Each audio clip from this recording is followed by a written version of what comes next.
आज नाश्ता जो बनवणार आहे ना मी, तो इतका स्पेशल आहे. कोकणात जे राहतात ना त्यांच्यासाठी तर हा नाश्ता खूपच स्पेशल आहे. सो सकाळी तुम्ही बघितलं असेल तो क्रिसमस वगैरे पार्टी काल झाली होती, त्यामुळे ना अक्षितला तो बलून मिळाला होता आणि त्याला पाहिजे होते की माझ्या बलूनसोबत फोटो काढ आणि देवपूजा सर्व करून झाली. आणि हा जो स्पेशल नाश्ता जो सकाळी उठल्या उठल्या संडे स्पेशल आमच्याकडे नेहमी असतो, जो आहे घावणे आणि चटणी. जर चटणी नसेल तर एकदम गरमागरम कोरा चहा.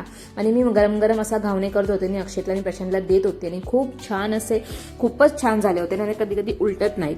सो अशा प्रकारे गरमागरम घावणे माझे बनवून झाले. त्याच्यानंतर ना मग आज स्पेशल काहीतरी बनवायचं होतं, कारण की आज होता क्रिसमस, सुट्टी असल्या कारणाने काहीतरी स्पेशल बनवायचं होतं.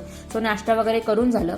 जेवणामध्ये पण वाटण्याची भाजी, जे मटारची भाजी बनवली होती आणि त्याच्यासोबत पण घावणेच आज बनवले होते, कारण की चपाती भाकरीचा आज काहीच बेत नव्हता. भात, डाळ, घावणे आणि वाटण्याची भाजी. तर सगळं जेवण वगैरे झालं. नंतर मग मी करायला घेतला रवा केक. सो खूप छान झाला होता. जर तुम्हाला रेसिपी पाहिजे असेल तर मी व्हिडिओ उद्या अपलोड करणार आहे, ती नक्की जाऊन तुम्ही बघा. सो असं त्या मी कुकरच्या भांड्यामध्ये केक केला आणि कढईमध्ये ना थोडंसं 15-20 मिनिटांसाठी हीट करायला ठेवलं. त्याच्यानंतर मग कुकरच्या भांड्यामध्येच बटर पेपर लावून तेल लावून जो बॅटर बनवला होता त्याच्यामध्ये टाकला. सो अशा प्रकारे खूप छान असा स्पंजी झाला होता, खूपच छान झाला होता. आणि गडबड झाली नंतर मग ती काय गडबड झाली तर मोठ्या व्हिडिओमध्ये मी तुम्हाला सांगितले आहे. सो अशा प्रकारे खूप छान असा रवा केक बनवला होता. रवा चॉकलेट केक बोलू शकता, कारण की त्याच्यामध्ये खूप सारं कोको पावडर पण टाकली होती. इतकी सारी नाही टाकली होती पण टाकली होती, कारण की तो त्याच्याकडे बघितला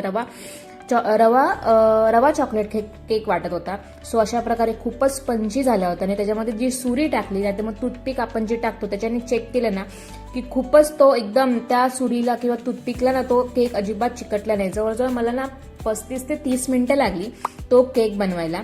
सो खूपच छान झाला होता आणि अक्षितला पण तो खूप छान वाटला. सो तुम्ही पण बनवलात का क्रिसमसच्या दिवशी केक? बघा अशा प्रकारे तो झाला होता आणि इझिली त्याच्यातून टूथपिक निघत होते आणि बाजूने गरम होतं. सो थंड झाल्यानंतर ना बाजूने त्याच्यात सर्व कट टू कट करून घेतल्यानंतर मी एका प्लेटमध्ये टाकलं आणि खूप त्याच्यावरती चॉकलेट टाकायचा विचार होता, पण ते काय झालं, पण ते नाही झालं.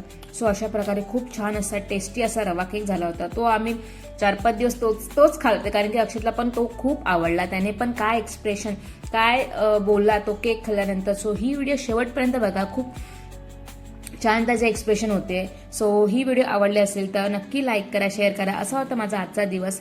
आपण भेटूया नेक्स्ट मिनी ब्लॉगमध्ये. तोपर्यंत बाय. ते दाखव मला. छान आहे, आवडलं.